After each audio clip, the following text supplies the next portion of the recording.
tal? Buen día. No sé si escucha bien. Sí, ahí lo estamos escuchando con un poco de retorno. ¿Usted nos escucha bien? Sí, perfecto. Perfecto. Cuéntenos un poco de cómo nos afecta, ¿no? ¿Cómo le afecta al cerebro de cada uno de nosotros este aislamiento que estamos teniendo últimamente? Bueno, sin duda ya la pandemia del coronavirus es una página negra en la historia mundial. Tuvo un impacto muy brusco, varias razones, ¿no? Sí, Pero dentro de quizás el individuo común, la persona, lo primero que va a tener es el miedo a que se lo contagie, el miedo a que afecte su propia vida y también la de los seres queridos. Así que la primera reacción normal es la ansiedad. La sí, ansiedad es un mecanismo biológico normal de las personas, de los mamíferos en realidad, que nos protege. Lo que primero que hace la ansiedad es protegernos. Por ejemplo, si nosotros estamos viendo televisión, sentimos olor a humo, ¿me escuchan bien? Sí, perfecto, perfecto. sí. Y sentimos olor a humo, vamos a dirigir acciones, nos vamos a parar, nos vamos a poner en movimiento para ver algún tipo de reacción defensiva, por lo menos qué está pasando.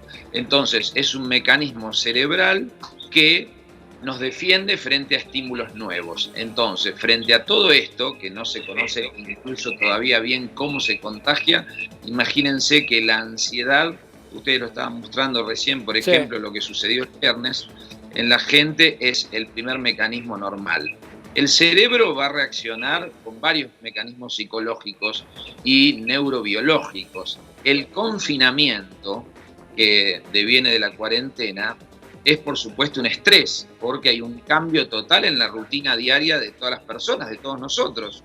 Esto nos lleva permanentemente a otras rutinas y esas rutinas desacomodan absolutamente desde nuestro sueño, nuestra posibilidad de comer en forma ordenada, nuestros hábitos. Así que es muy importante una serie de consejos para que esto sea lo más parecido a los días normales de acuerdo a cada persona y de sus ocupaciones y su nivel funcional. Sí. Porque si no, este confinamiento es vivido como una amenaza y como una pérdida también. ¿Una pérdida de qué?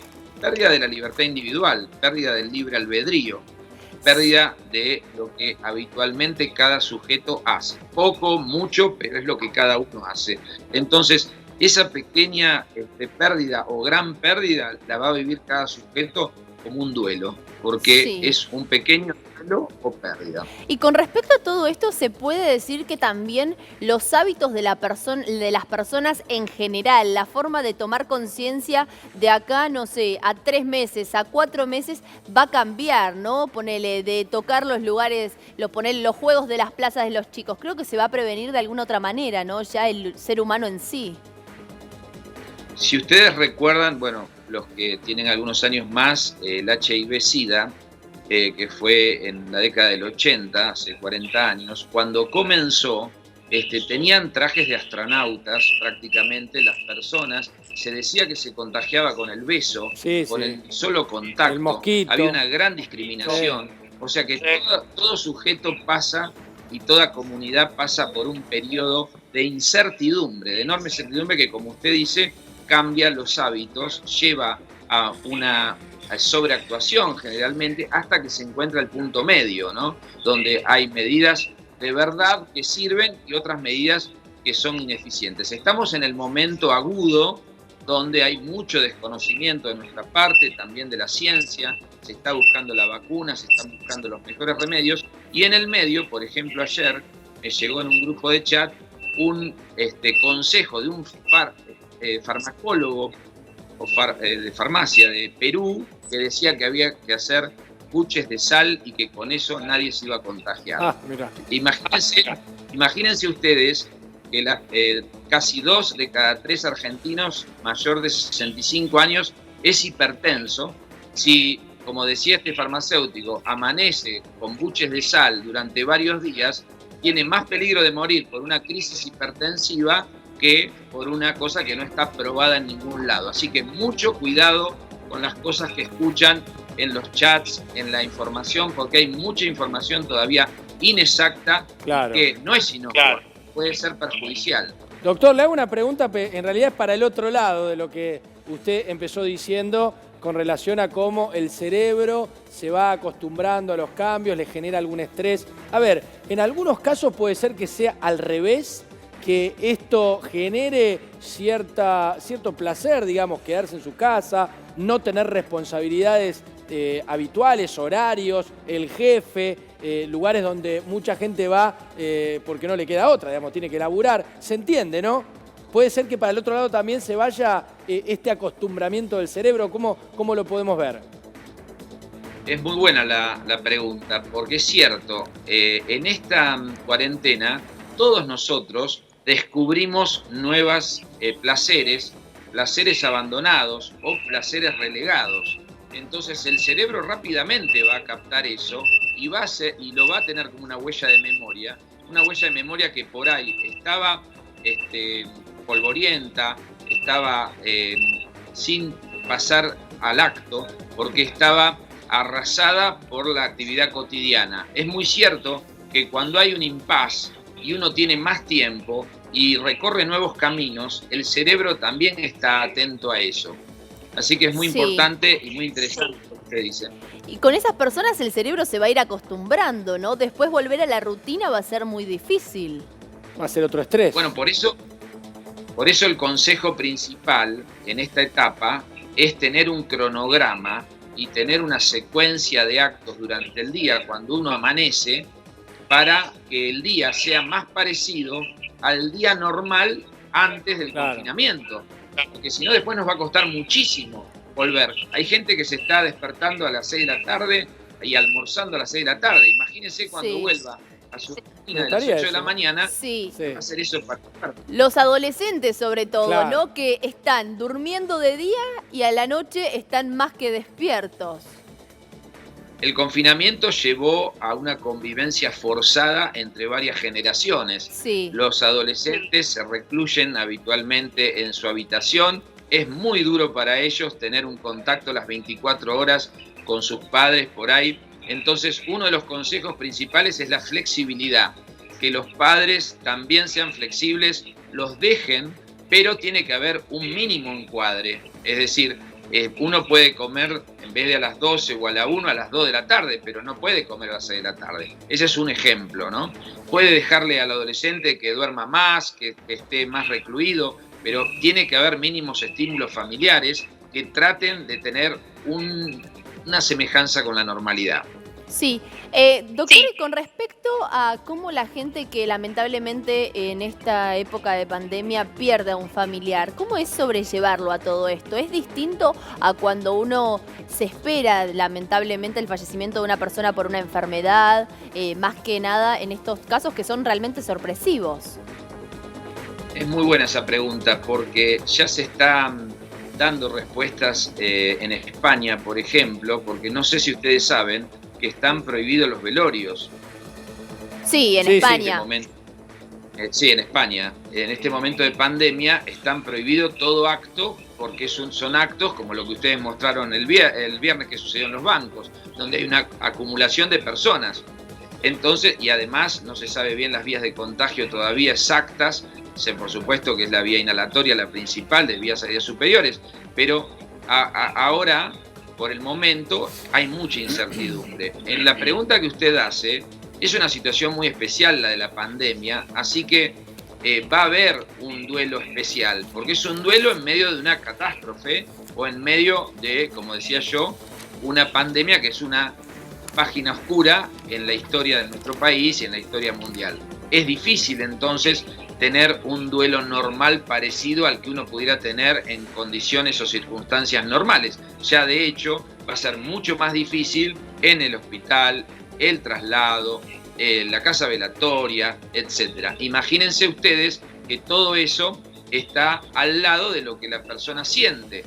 Generalmente en un duelo la persona pasa por 3 etapas. Una etapa aguda, donde hay mucha perplejidad, desconcierto, puede haber ira, negación, bronca, negación, exacto, retardo para caer en la cuenta de que esto sucedió, y después uno tiene, por supuesto, la tristeza y la mirada puesta en lo que perdió, así que hay una gran etapa depresiva, eso es un duelo normal. El duelo normal dura de 6 meses a 1 año, se llama duelo patológico cuando trasciende ese tiempo o es de enorme intensidad y no es la habitual.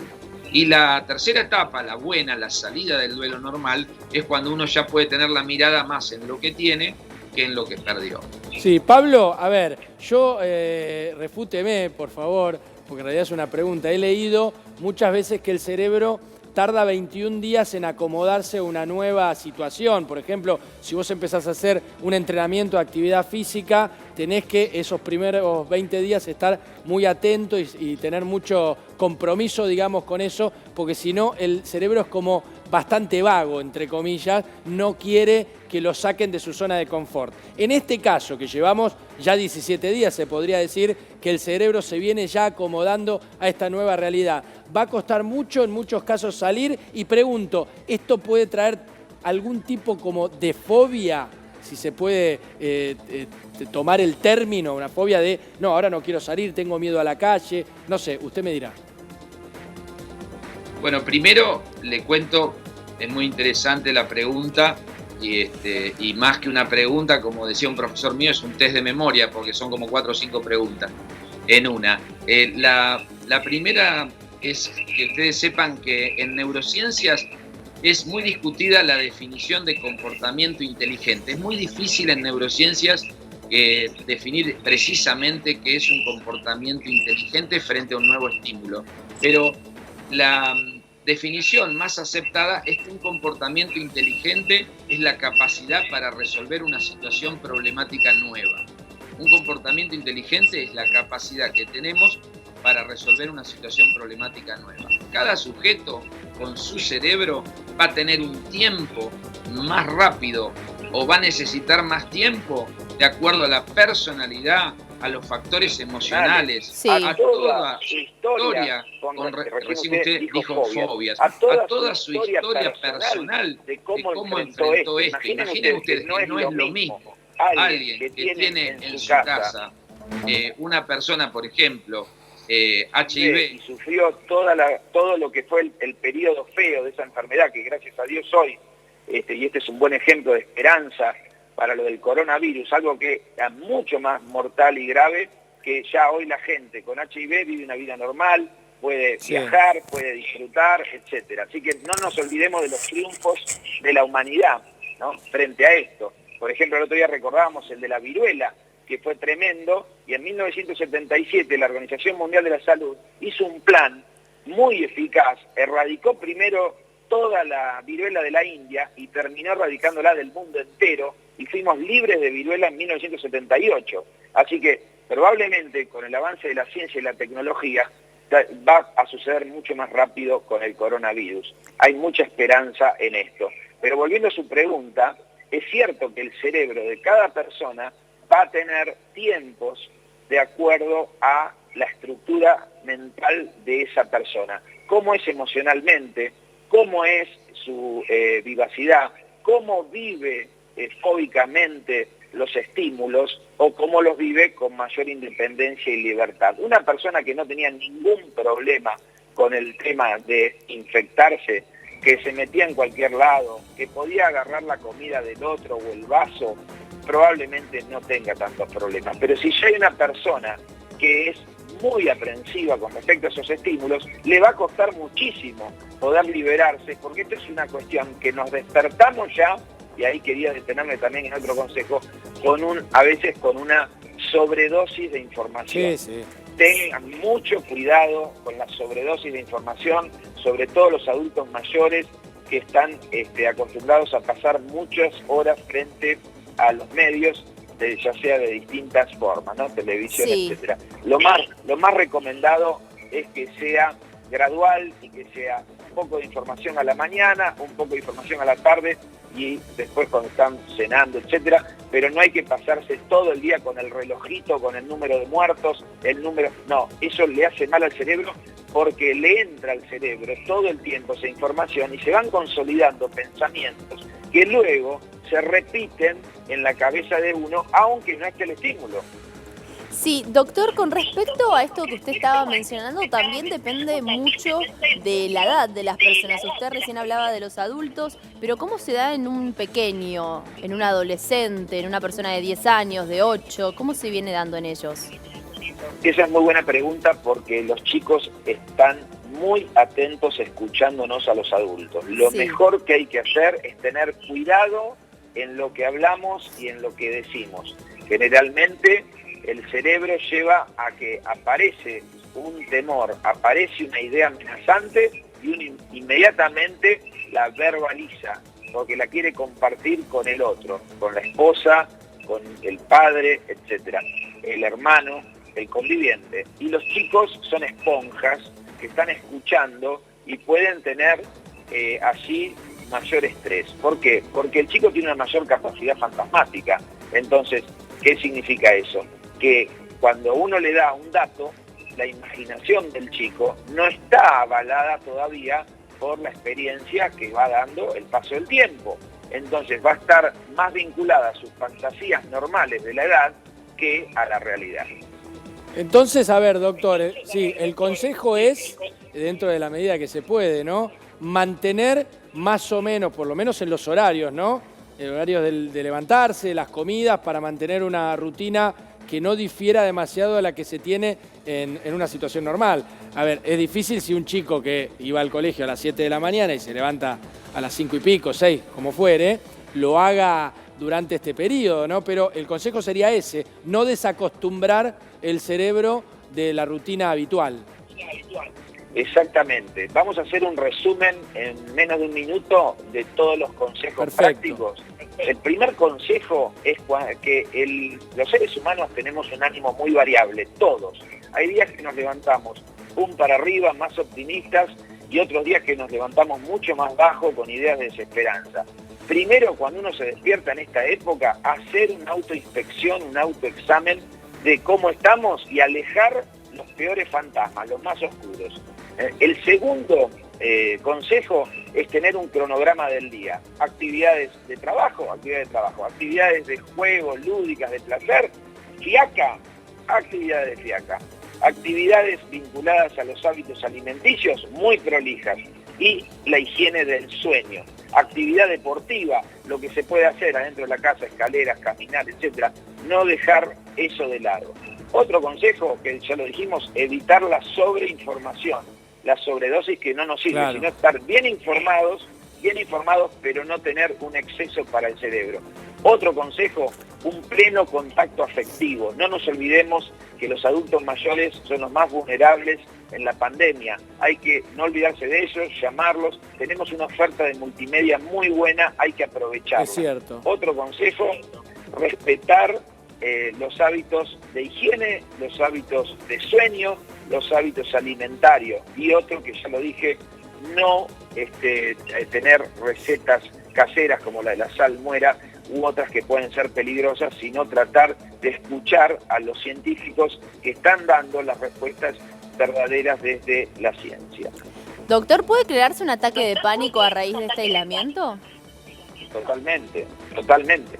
Yo les decía que las personas más vulnerables o con patologías previas van a estar más expuestas porque ahora hay mayor amenaza, porque es un estímulo nuevo que aparece, así que el ataque de pánico puede ser. Si esto sucede, el paciente o la persona ya lo conoce, lo va a saber seguramente manejar. Si no, tiene que hacer una consulta. En ese sentido, ha avanzado mucho en este momento la telemedicina, que es la consulta virtual por las redes con su médico. Estamos haciendo en FLENI un avance muy grande en telemedicina. Es muy importante que sepan que se puede hacer entrevistas perfectamente por la computadora, por WhatsApp, por audio de FaceTime, de Skype, etcétera. Bien. Bueno, a ver, y voy a una pregunta, doctor, no sé si se entenderá bien, pero usted recién tiró un par de tips para que obviamente nuestro cerebro esté entendiendo qué es lo que está pasando. A ver, ¿hay algún tipo de ejercicio que podamos hacer sin, digamos, tener que cumplir con la rutina, que sería lo más fácil, ¿no? Seguimos con una rutina de horarios de comida, sería lo más sencillo para el cerebro. Ahora, ¿podemos, entre comillas, engañarlo o trabajarlo ejercitarlo con algún ejercicio para no tener que hacer eso, pero sin embargo que el cerebro no se desacostumbre, ¿se entiende, no? Sí, se entiende perfectamente. Al cerebro lo que le sirve es que no en 15 días, un mes o en 2 meses le cambiemos toda su estructura, sino que le demos estímulos que sean motivacionales, placenteros, estimulantes. Por ejemplo, si a una persona le gusta la música, que vaya y alimente a su cerebro la mejor música. Lecturas postergadas, series que queremos ver y que hemos dejado, también hacerlo. Trabajos pendientes, hacerlo. Al cerebro todo eso le hace muy bien. Otra cosa que es importante aquí, y tiene que ver con esta última pregunta, es que el cerebro va a buscar mecanismos de recompensa. Tenemos un mecanismo de recompensa que en días como estos de confinamiento pueden estar más ansiosos, más excitados porque tienen pocas recompensas. ¿Por qué? Porque se le quitó el asado con los amigos, porque se le quitó el gusto de ir a tomar un cafecito y disfrutar el diario, porque no se puede caminar por una plaza preferida, etc. Entonces el cerebro va a ir a buscar alguna otra recompensa. Ojo con los engaños de recompensas que hacemos en la casa. Tenemos que ser mesurados porque podemos ir hacia el alcohol, podemos ir hacia el exceso de harinas, que al cerebro le encanta el exceso de harinas porque rápidamente descarga en un circuito de placer. Por eso mucha gente gana kilos durante la cuarentena y eso después nos pone de mal humor, no le entra la ropa a la gente y es un círculo también malo para el cerebro. Entonces hay que controlar las harinas y también las azúcares para el cerebro en todo esto de aislamiento que mucha gente tiende, en estos casos por lo que podemos ver, a comer, a hacer ejercicio o directamente no hacer nada. ¿Hay que evitar las comidas y los azúcares para el cerebro? Por supuesto, el exceso de harinas le hace mal al cerebro. Hay un libro famoso en Estados Unidos, bestseller, que fue Cerebro de Pan, que explica muy bien que el circuito de la recompensa que usan las harinas es el mismo que usan las drogas de abuso. Mirá. Entonces, por eso nos encanta tanto ir hacia las harinas, porque rápidamente nos dan saciedad y nos